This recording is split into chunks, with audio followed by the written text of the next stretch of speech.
What's up, book nerds? My name is Tara, and today I'm going to do a book review of None of the Above by I.W. Gregorio.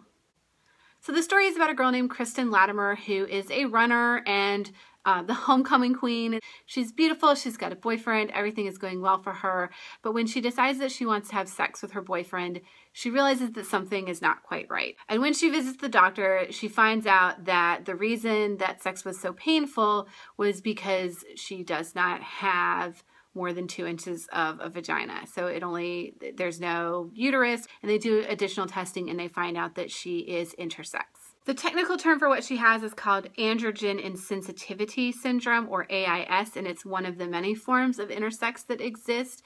And she sees this as a medical diagnosis, but she also has a lot of psychological issues that come along with that, because when she learns that she has the male chromosome, she starts to question if she's really a girl and what that means, and also goes into sort of how society has defined women and men and placed them in these 2 boxes, and all the social constructions around gender that we're just completely wrapped up in every single day. And she finds herself caught between those and doesn't really know where she fits anymore.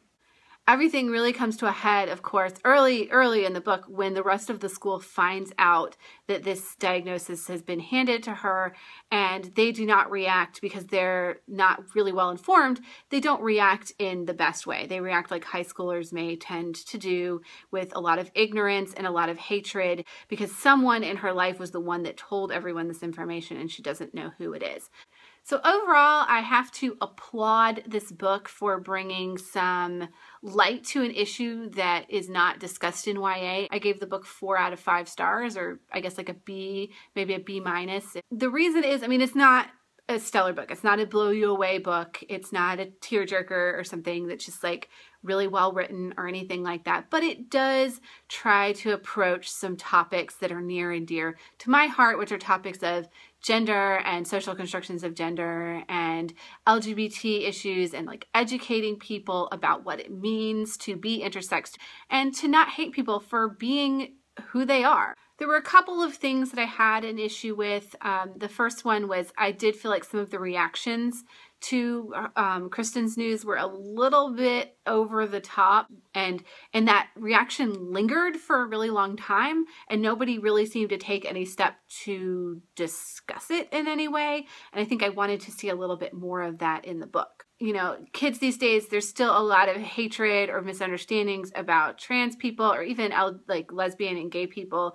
But I feel like when I go into a high school, if I talk about LGBT issues, the kids are generally receptive and understanding of like hatred is not the way to go anymore, and that homophobia is looked down upon. So a lot of the things that I'm seeing in schools today are much more subtle things, whereas this book had very overt forms of hatred and ignorance that it just didn't ring true to me to how teenagers actually behave in the modern day.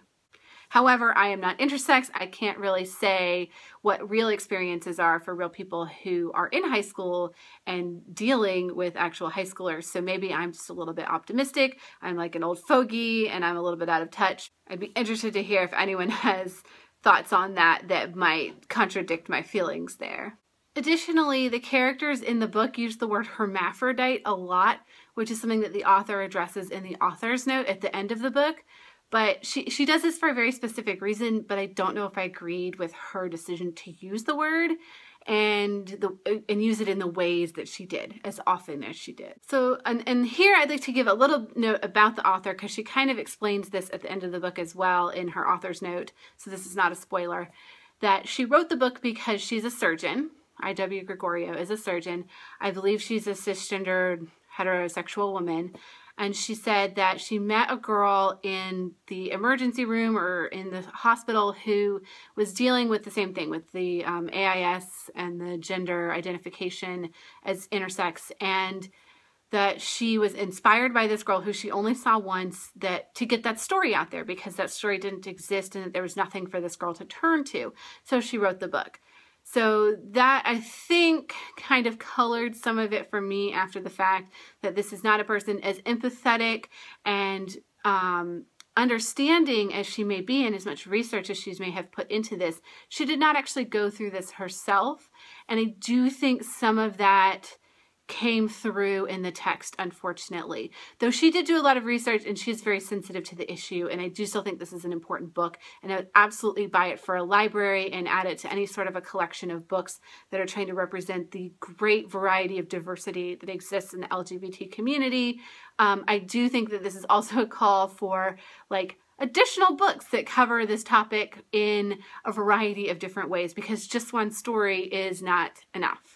In the book, I.W. Gregorio is also trying to bring some light to some of the medical concerns with intersex diagnoses. So I learned a lot of this information in this book, which is called Sexing the Body by Anne Fausto Sterling, and it gives a very good history of intersex and how we define gender and sex, and it goes from a medical perspective but also a women's and gender studies perspective, and it really talks about how this is way more common than we would like to believe or than we are led to believe, and it goes over a lot of those ethical and medical concerns that are faced in that community.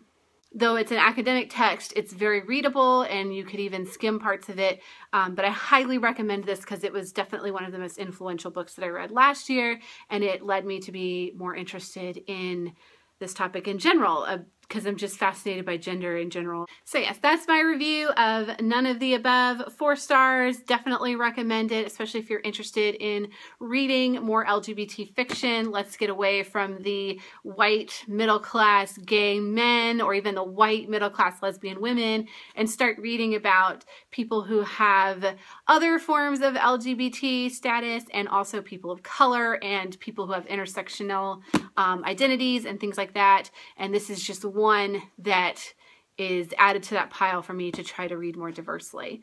So that's all for right now, and I'll see you next time. It is about a boy who is stuck in a bunker, and he's writing in a diary. There you go. There's your summary. He's kidnapped and placed down there. There's 5 other rooms, and he realizes he's going to be in this bunker with 5 other people. And the book is the story of their survival in this space, trying to figure out not only why they're there, but how to get out and how to navigate their relationships with each other while they're down there, and who this person is that's holding them there.